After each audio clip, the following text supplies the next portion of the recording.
Fondé en 1988, Accessible SMT, un organisme communautaire, favorise l'intégration et le maintien en emploi de personnes vivant des problèmes de santé mentale. Courageuses, déterminées, engagées dans un processus de rétablissement, ces personnes nous inspirent depuis plus de 20 ans.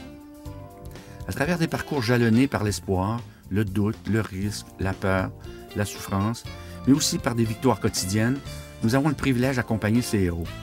Peuvent-ils se rétablir, se réintégrer et redevenir avec nous tous des citoyens, des travailleurs, des collègues, des voisins, des amis, des conjoints et des parents merveilleusement ordinaires?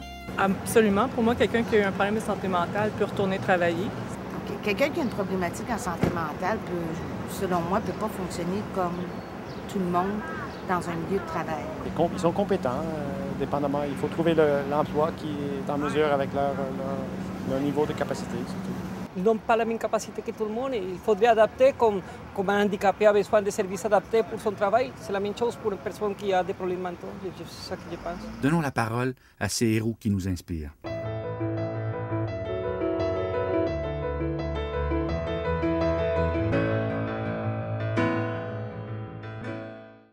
Je travaille actuellement chez un employeur du centre-ville. C'est une réinsertion au travail après une absence qui a duré plus de 5 ans, pendant laquelle j'ai connu un épisode de problèmes de santé mentale. Alors moi, j'avais investi beaucoup dans ma carrière. Et à ce moment-là, tout mon univers s'est effondré. Je n'ai pas été capable de remonter, de me ressaisir tout de suite. Et je suis descendu en enfer. Je venais me promener ici, c'était la paix. Je tourne en rond ici pendant des tours, puis des tours, puis des tours. Ça me calmait, ça m'apaisait. Puis je me disais, je les trouvais chanceux, ces gens-là, qui n'avaient plus de problème. Puis moi, je me disais que bientôt, moi aussi, j'allais régler mes problèmes. Je venais côtoyer mes futurs collègues de l'au-delà. La plupart des maladies, les gens veulent en guérir. Puis quand tu es pogné avec ces problèmes-là, tu veux juste en mourir.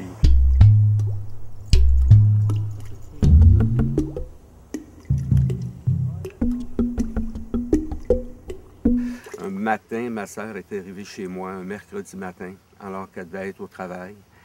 Et elle s'était rendue compte que je vivais des problèmes. Alors, ce matin-là, elle m'a convaincu d'aller chercher de l'aide. On m'a fait voir par un médecin qui lui a dit que je devais consulter en psychiatrie. À Louis H. Lafontaine, j'ai pris la décision que je n'allais plus jamais retourner là. Et là, j'avais deux choix. Soit que je mettais mes projets noirs à exécution ou que je me donnais une deuxième chance puis j'essayais de remonter la côte. Alors, dans mon cas, je me suis dit que je me donnais une deuxième chance. Pour moi, la réinsertion dans le monde du travail, c'était la fin de mon problème de santé mentale, la fin de ma maladie. On a l'impression de jouer un rôle parce que, comme employeur, oui, ils sont là pour faire de l'argent, mais en même temps, il faut aider un peu les gens qui ont de la difficulté. Puis, ces gens-là qui arrivent ici, ils donnent un service. Ils ne sont pas là, sur le bras de l'entreprise. Ces gens-là ont apporté quelque chose. Puis souvent, ils arrivent très motivés. Et puis, on est gagnant. Quand tu demandes quelque chose à ces gens-là, ils veulent.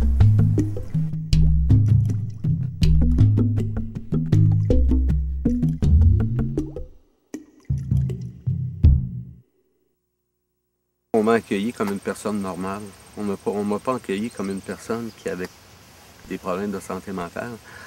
Au contraire, on m'a confié des mandats qui s'adressent, qu'on aurait confié normalement à une personne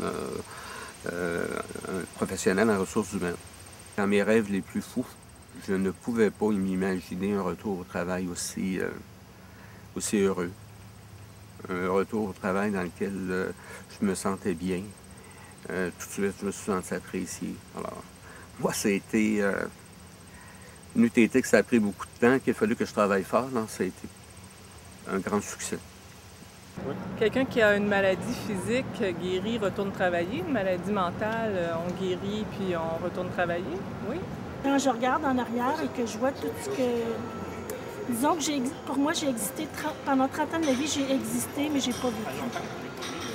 Puis là, mais après avoir perdu mon emploi, après avoir pris le cours de secrétariat, c'est comme là, j'avais plus rien. Là, j'avais plus de but, j'avais plus d'emploi, j'avais plus rien. C'est à partir de là que j'ai commencé à décliner. Puis de réaliser que là, j'étais rendue au début de la quarantaine et puis que j'étais encore là parce que pour moi, dans ma tête de jeune, je ne serais pas là à 40 ans. Moi. Fait que pour moi, c'était loin. Mais là, quand j'ai réalisé que j'étais encore là, 42, 43, j'étais encore là, c'est comme, je me suis dit, il faut que je fasse quelque chose. Je ne peux pas passer un autre 30 ans de ma vie comme je l'ai vécu. Donc, la perte de mon emploi, sur le coup, ça a été dur. Mais je réalise que s'il n'y avait pas eu ça, ma vie n'aurait pas changé. C'est là qu'a commencé tous les gros changements. Dans les 2-3 prochaines années, c'est là que j'ai vraiment changé beaucoup. Puis pour le mieux. Peu importe ce que tu peux avoir vécu, je pense que c'est important. Les gens ont tout droit à une deuxième chance. Puis je me dis, si pour les aider à se réinsérer sur le milieu du travail, je pense que c'est important de le faire. C'est la chose la plus importante, je pense. C'est ça qui était le début de mon aide que j'ai eu besoin pour embarquer sur le chemin. Pour aller comme vers l'avenir parce que je savais que je ne pouvais pas retourner en arrière.